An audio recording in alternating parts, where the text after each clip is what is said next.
Good morning, welcome back to my channel. তোমরা সবাই কেমন আছো? আমি ভালোই আছি।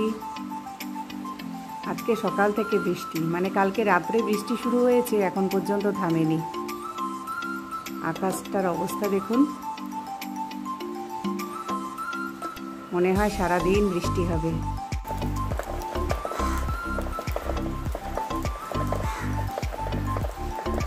এখন বাজে সকাল 6টা। রান্নাঘরে এত অন্ধকার, লাইট জ্বালিয়ে চা বানাতে হচ্ছে। সকালে করব রুটি আর আলু ভাজা, তাই আলু আর পেঁয়াজটা কেটে নিচ্ছি।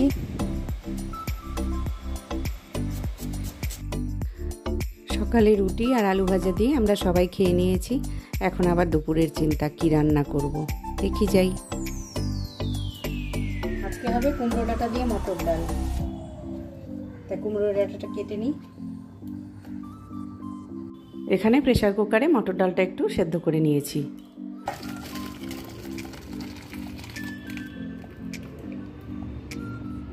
আমার ডাল হয়ে গেল। এখানে আছে ভেন্ডি আর পটল, সর্ষে বাটা দিয়ে চচ্চড়ি হবে। এই যে একজন, এই যেখানে বসে আছে। আমার চচ্চড়ি হয়ে গেছে। আমাদের দুপুরে সবার খাওয়া দাওয়া হয়ে গেছে। এখন বাজে 4:30। তো এখন আমি মার্কেটে যাব। আমার বোন আসছে, বোনের জামাই আসছে। আগে মার্কেটে যাব, মার্কেটিং করবে। মার্কেটিং করে আমরা সবাই একসাথে আসবো। আগে হয়তো বোনের জামাই চলে আসবে, আমি আর আমার বোন মার্কেটে যাব। মার্কেট থেকে তারপরে বাড়ি ফিরব। তাড়াতাড়ি যাই, বোন দাঁড়িয়ে আছে, ফোন করছিল। একটা টোটো পেয়ে গেলাম। এখন টোটো যাবে কি না জিজ্ঞাসা করে দেখি। টোটো যাবে বলল, তো টোটোতে উঠে গেলাম। এখন যাচ্ছি মার্কেটের দিকে। যাক, চলে এসেছি খুব তাড়াতাড়ি। এসে দেখি ট্রেন যাচ্ছে, লাইন বন্ধ, একটু দাঁড়িয়ে থাকতে হবে।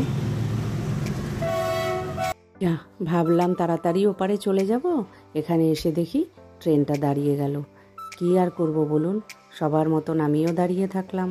দাঁড়াতেই হবে, ট্রেন দাঁড়িয়ে গেছে, আমাকেও দাঁড়াতে হবে। তো যাই হোক, ট্রেনটা অবশেষে চলে যাচ্ছে। তো রাস্তার ওই পারেও লোক, এপারেও লোক, এখন ভিড় ঠেলে যেতে হবে।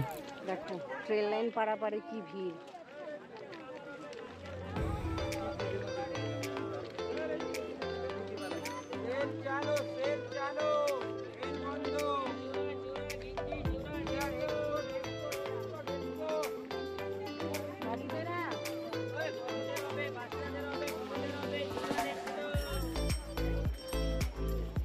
বলতেছে যে কি জানি ভাজি দিয়ে কোথায় নেবে ঠিক নাকি। এই যে আমার বোন,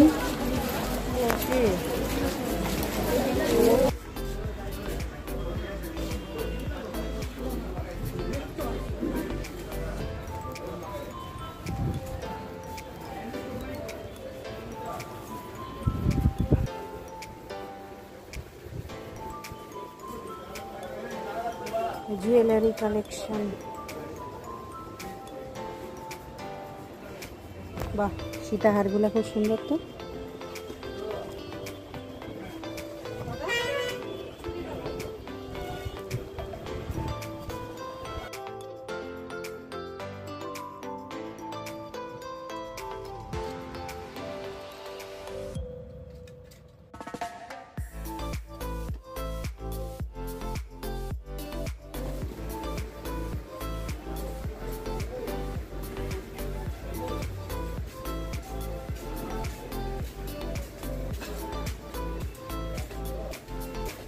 আমাদের এখান থেকে গয়না কেনা হয়ে গেল, তো বেরিয়ে পড়লাম।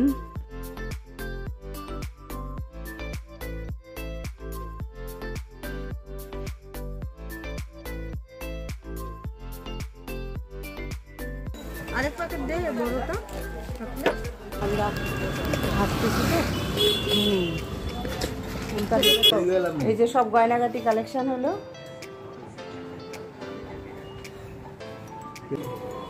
ঠিক আছে, সকাল সকাল চলে আসো। অনেক দিন পর বোনের সাথে কিছু সময় কাটালাম মার্কেটে গিয়ে। বাড়িতে এসে তো গল্প করার টাইম পেতো না, সেই কারণে মার্কেটে চলে গেলাম। মার্কেটে গিয়ে ওর সাথে ঘোরা, কেনাকাটা, গল্প গুজব হাসি ঠাট্টা সব কিছু ওইখানেই সময় কাটিয়ে নিলাম। বাড়িতে এসে কিছুক্ষণ বসে থেকে খেয়ে দিয়ে চলে গেল। তা বললো অন্যদিন আসবে, তো সেই কারণে ওদেরকে আর জোর করলাম না, রাত হয়ে গেছিলো, তো চলে গেছে। তো এখন আবার রাতের রান্নার পালা। তো রাতে রুটি আর তরকারি করে নেব, আর আম আছে, দুধ আছে, এই দিয়ে আজকে রাতের খাবারটা সারবো। তবে যাই রান্নাঘরের দিকে। আমার রাতের রুটি হয়ে গেছে, এখানে করেছি সয়াবিনের তরকারি, এখানে আছে আম আর দুধ, দুধটা জাল দিয়ে নেব। আজ তবে এ পর্যন্তই, কালকে আবার দেখা হবে নতুন একটা ব্লগের সাথে। ততক্ষণের জন্য টাটা।